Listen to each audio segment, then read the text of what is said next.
Right, so welcome back, guys. We have to discuss 2017 structured essay and essay parts. So I will share the screen first without taking much time. Okay, so we are here. So this is the directly a paper from the Department of Examination that I wanted to show how the structure of the paper will be in the real exam. So you see a lot of spaces and you have to write your answers within these spaces in the structured essay and the essay parts with more comprehensive and required amount as well. Okay, so we will discuss this very quickly and briefly. So the first is complete the expression given below to determine the charge. So we often, when we are drawing a Lewis structure, we try to get charge of the atom to give away the number of electrons, either extra electrons or minimum electrons. So they have given three different electron pairs. For an example, Na refers to valence electrons, and LP refers to the number of electrons of lone pairs, and BP electrons in bonding pairs around the atom. Okay, so you have to find an expression using these three terms in order to find which it gets this actual charge when you put these three here in these boxes. So if you don't know this expression, the simplest way is to try to find an example. So for an example, we can take like a single bonded oxygen, right? So single bonded oxygen, we know it will have a -1 charge. And we can check by using these three whether this is actually getting a -1 charge. So let's start the process. So if you put Na here, NLP here, and NBP here, okay, so I'm telling this if you don't know the equation. Okay, otherwise, if you know the equation directly, then you can just write it down and then you can go. So we will start from here. What is Na? Number of valence electrons in the atom. So you often know the number of valence electrons around the atom of oxygen is typically 6, right? The number of electrons in a lone pair is also going to be 6. The number of electrons in the bonding pairs around the atom. So then you have the number of electrons in the bonding pair. This is the only bonding pair that is present in the oxygen, right? So what is the number of valence electrons in the atom? So it would be 1, 2, 3, 4, 5, 6. That is the general valence electron count. And number of electrons in lone pairs. So we have lone pairs as 1, 2, 3 lone pairs. So the number of electrons would be 2, 4, 6. And the number of electrons in the bond pairs is 2, right? So the number of valence electrons in the atom is going to be like 6. For this particular example, lone electrons also going to be 6, and bonding electron is going to be 2. So 6 minus 6 gives 0, and this 2 gets cut, so the overall charge becomes -1. So that is nice, right? So this gives me -1. So if you take this one as in LP minus Na, still you are going to get -1. So don't forget that, right? But this is the order. This would be Na. First you have to count the valence electrons, and then you count the lone pair electrons, and finally you get the bonding pairs. Okay, so don't forget this order.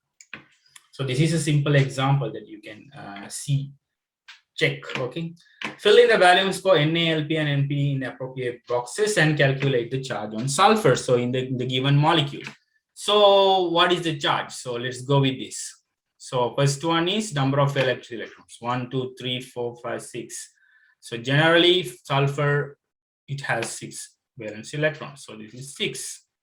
And in the same way, when you try to get the number of electrons in lone pair, so here there is 1 lone pair, so this would be like 2.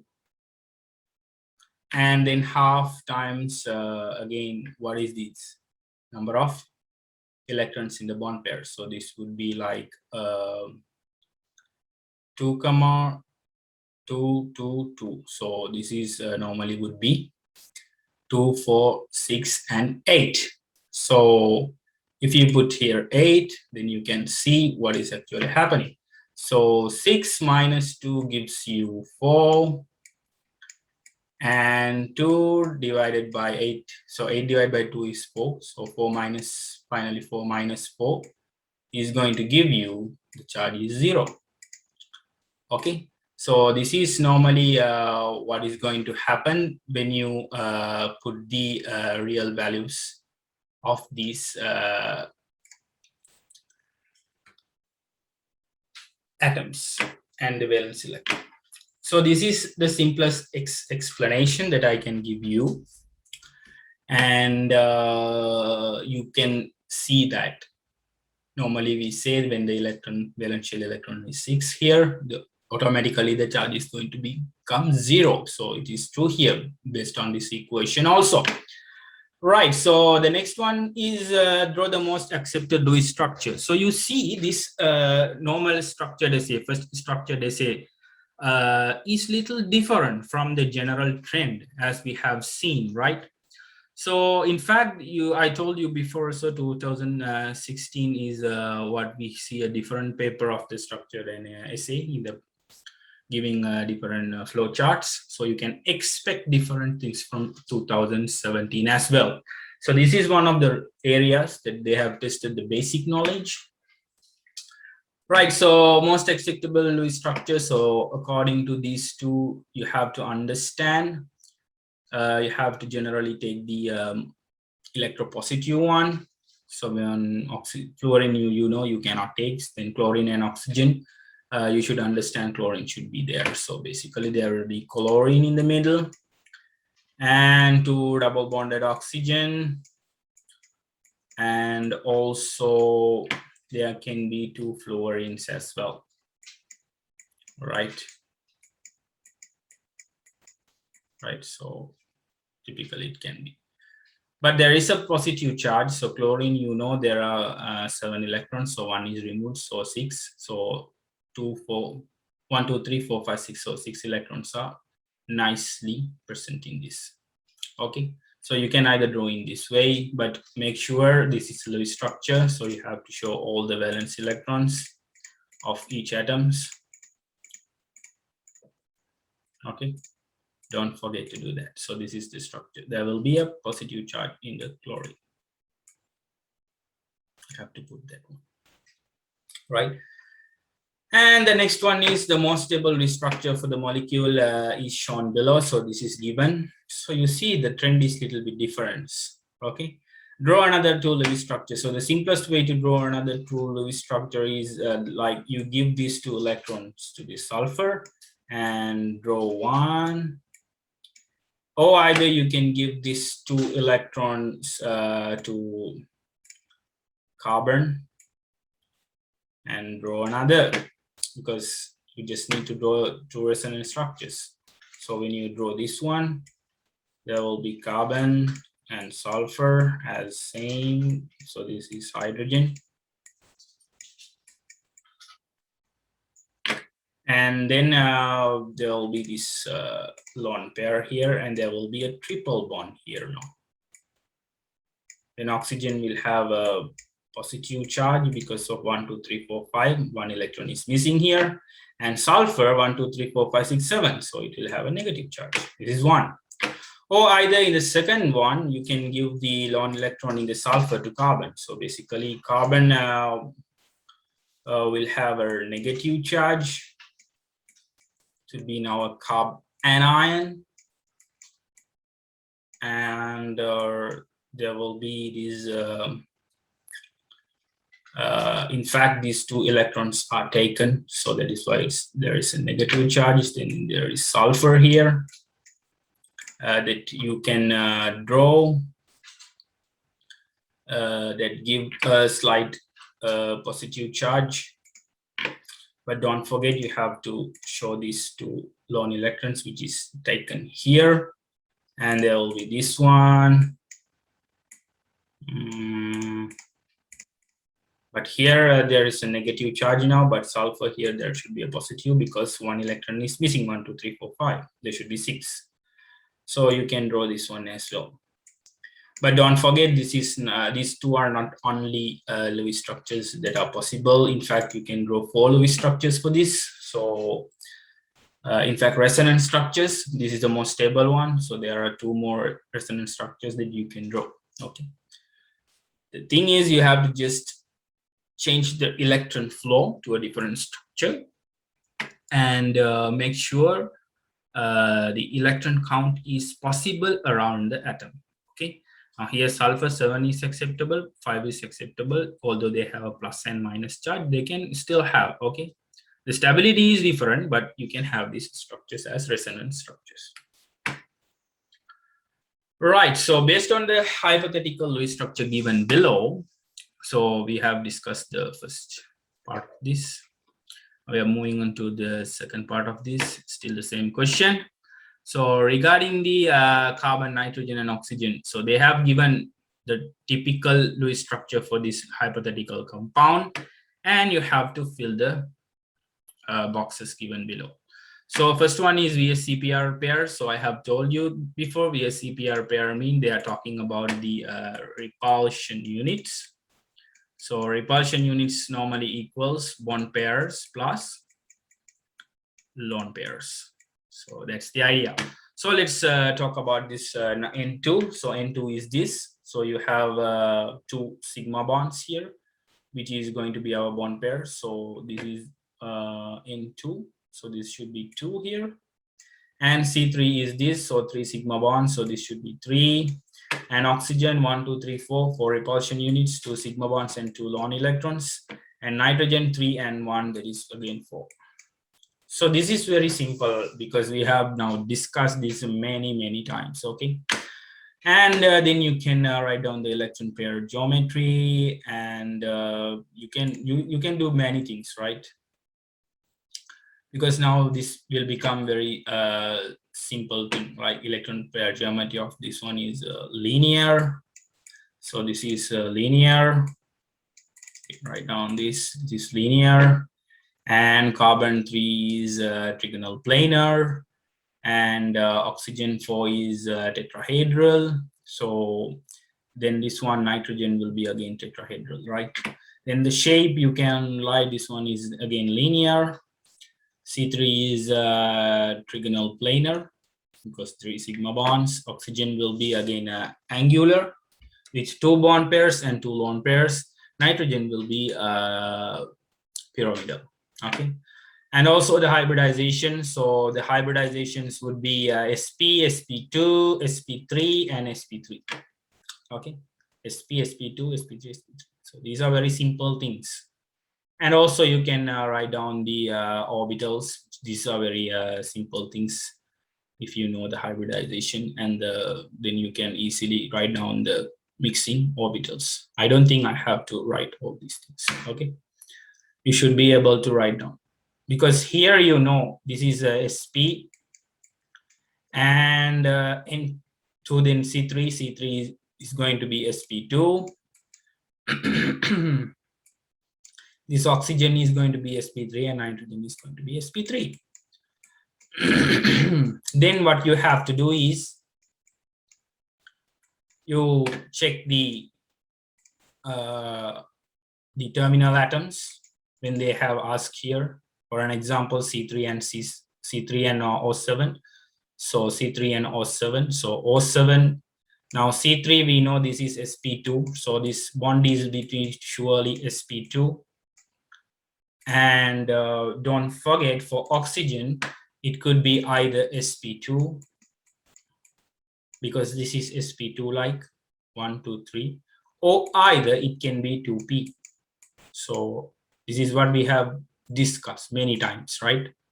When that is a terminal, then you can imagine it could be either hybridization of the carbon atom or either its own hybridization without the hybridization, in fact, okay, to p orbital of the unhybridized orbital. So moving on, so you can write down all those things. I have just explained one.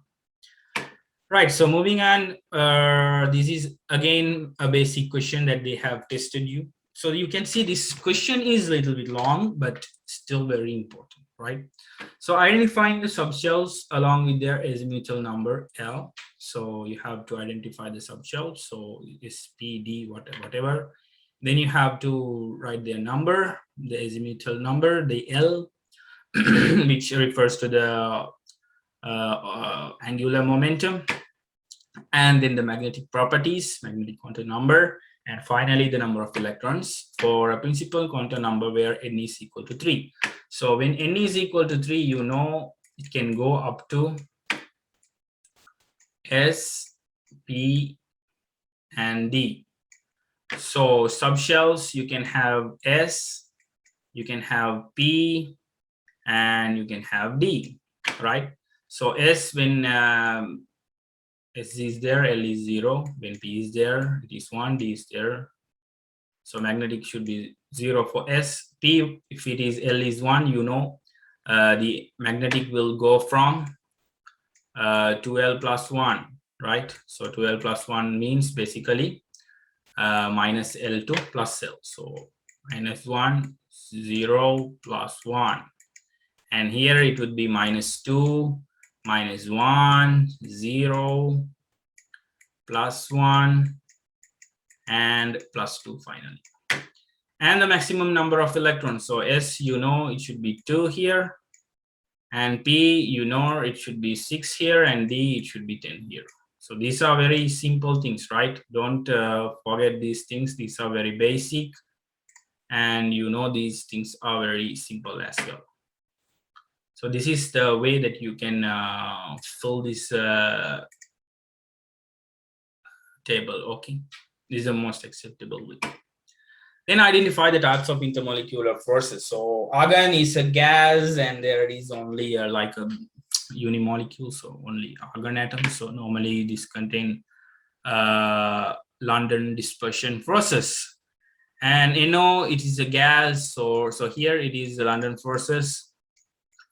So NO is a gas, so surely there will be London forces. But don't forget, NO, there is a dipole moment. So surely there should be what? Dipole interactions. Because NO is a dipole. So there should be dipole interactions as well. And water sample containing a small amount of dissolved KCl. So KCl will form in water ions, and there is water in the sample. So ion with water will give like ion dipole interaction. So here it is ion dipole interactions.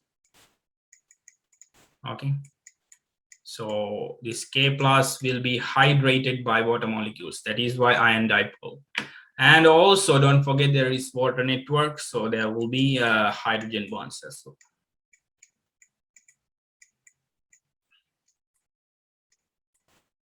So don't forget these things. So you see this question is a little bit longer, but very, very basic things that they have asked. You can quickly go through the question. And the boiling point of N-butane is higher than the boiling point of propane. Yes, you know what is the reason. And giving reason, state why, whether this statement is true. So that you have to first write the statement is true. The first point is the statement is true. That is the thing. Okay, is the first point. Second thing that you have to explain here is N-butane and propane are generally gases and they will have London forces. That is the second point. Therefore, you can write therefore the molecular weight of N-butane is higher than the molecular weight of propane. So the boiling point of N-butane is greater than propane. Okay. you can just mention those things. Otherwise, if you want a different explanation, you can write like this. For boiling point, there are two main factors that affect the intermolecular interaction and the molecular weight. The intermolecular interaction between N-butane and propane is same, and they are London dispersion forces. So that the boiling point is mainly determined by the molecular weight. So since the molecular weight of C4H10 is higher than propane, the boiling point is high. So that is the answer that I like. Okay. So this is also very simple. And yes, the last question of question number 1. So arrange the following in decreasing order of the property indicated in parentheses. Okay, so reasons are not required. So you don't need to mention any reasons. We will discuss a little bit. So solubility in water. So you know carbonates of group 1 is okay, a little bit difference in nature, but you can see these are typically ionic compounds. But as far as we discuss these ionic compounds, I have mentioned in many cases there is a little different. Always lithium is little different, and lithium is more or less corresponds to magnesium in many cases. There is a cross relation. And when you consider about the solubility, even you know when you go down the groups, the solubility is generally increasing. So typically for carbonates, so K2CO3 will have maximum solubility, then sodium carbonate, and then finally the minimum is lithium carbonate. So you know this, how this goes, solubility important. Okay, but don't forget what you should know. Okay, so this is the solubility. So sometimes students get confused the solubility with the decomposition. Okay, so don't forget bond angles. So 4 species have been given. So these are like so NF3 and NH3. So what you can say, fluorine is a little electronegative. So we have discussed these two molecules in the previous paper also.